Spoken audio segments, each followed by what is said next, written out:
എത്ര കഴിച്ചാലും മടുക്കാത്ത നല്ലൊരു പരിപ്പ് കറിയുടെ റെസിപ്പിയാണിത്. ചോറിന് ചപ്പാത്തിക്കും എല്ലാം നല്ല ടേസ്റ്റുള്ള ഒരു പരിപ്പ് കറി. പിന്നെ വീഡിയോ ഇഷ്ടപ്പെട്ടാൽ എന്നെ ഒന്ന് സപ്പോർട്ട് ചെയ്യണം. സബ്സ്ക്രൈബ് ചെയ്യാത്തവരാണെങ്കിൽ സബ്സ്ക്രൈബ് കൂടെ ചെയ്യണം. ഒരു ഗ്ലാസ് പീസ് പരിപ്പ് നന്നായിട്ട് കഴുകി വൃത്തിയാക്കിയതിന് ശേഷം പ്രഷർ കുക്കറിലേക്ക് ഇട്ട് കൊടുത്ത് 2 അല്ലെങ്കിൽ 2.5 ഗ്ലാസ് വെള്ളം ചേർത്ത് കൊടുക്കുക. ഇനി അതിലേക്ക് എരിവിന് ആവശ്യത്തിനുള്ള 2 അല്ലെങ്കിൽ 3 പച്ചമുളക് ചേർത്ത് കൊടുക്കാം. വലിയ സവാളയുടെ ഒരു പകുതി അതരിഞ്ഞ് ചേർത്ത് കൊടുക്കാം. ആവശ്യത്തിനുള്ള കറിവേപ്പില, പിന്നെ തിളച്ച് തൂവിപ്പോകാതിരിക്കാൻ ഒരല്പം വെളിച്ചെണ്ണ, ആവശ്യത്തിനുള്ള ഉപ്പ്, ഇത്രയും ചേർത്തിട്ട് ഒന്ന് ഇളക്കി കൊടുത്തതിന് ശേഷം പ്രഷർ കുക്ക് ചെയ്യാം.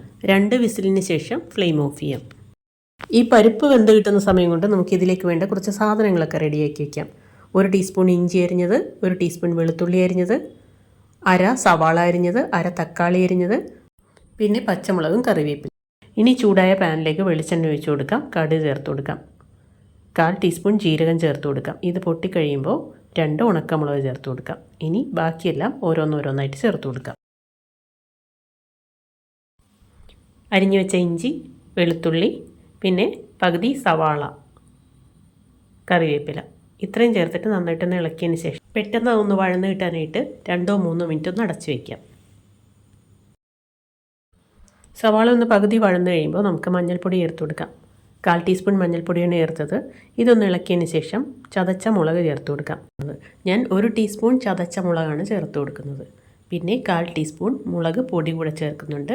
കാശ്മീരി ചില്ലി പൗഡറാണ് ഇത്. അധികം എരിവ് വേണ്ടാന്നാണെങ്കിൽ ഈ മുളക് പൊടി ചേർക്കുന്നത് സ്കിപ്പ് ചെയ്യാം. ഇപ്പോൾ പരിപ്പൊക്കെ നന്നായിട്ട് വെന്ത് കഴിഞ്ഞു.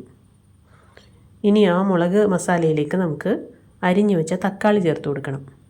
പച്ചമുളകിട്ട് വേവിച്ച പരിപ്പാണ്, അപ്പോൾ ആവശ്യമുണ്ടെങ്കിൽ മാത്രം പച്ചമുളക് ചേർത്താൽ മതി. ഇനി ഈ തക്കാളി നന്നായിട്ട് വെന്തുടഞ്ഞ് കിട്ടണം. പരിപ്പ് കറിയിൽ ഈ തക്കാളി മസാല ചേർത്ത് കഴിയുമ്പോൾ കഷ്ണങ്ങളായിട്ടൊന്നും തക്കാളി കിടക്കരുത്. ആ രീതിയിൽ തക്കാളി വഴറ്റി ഉടച്ചെടുക്കണം. അപ്പോൾ തക്കാളി നന്നായിട്ട് ഉടയുന്നില്ലെങ്കിൽ തവി കൊണ്ട് ഉടച്ചെടുക്കണം. ഇതേപോലെ ചെയ്തെടുക്കണം. പരിപ്പിൻ്റെ ഉപ്പ് നോക്കിയിട്ട് ആവശ്യമുണ്ടെങ്കിൽ ഇതിലൊരൽപ്പം ഉപ്പ് കൂടി ചേർത്ത് കൊടുക്കണം.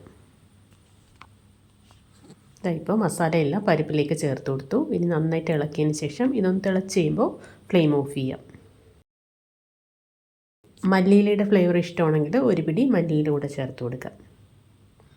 ഇനി കുറച്ചുകൂടി ടേസ്റ്റ് വേണമെങ്കിൽ 1 ടീസ്പൂൺ നെയ്യ് ചേർത്ത് കൊടുത്താൽ നന്നായിരിക്കും. അപ്പോൾ എൻ്റെ ഈ വീഡിയോ ഇഷ്ടപ്പെട്ടാൽ എന്നെ സപ്പോർട്ട് ചെയ്യാൻ മറക്കല്ലേ. താങ്ക്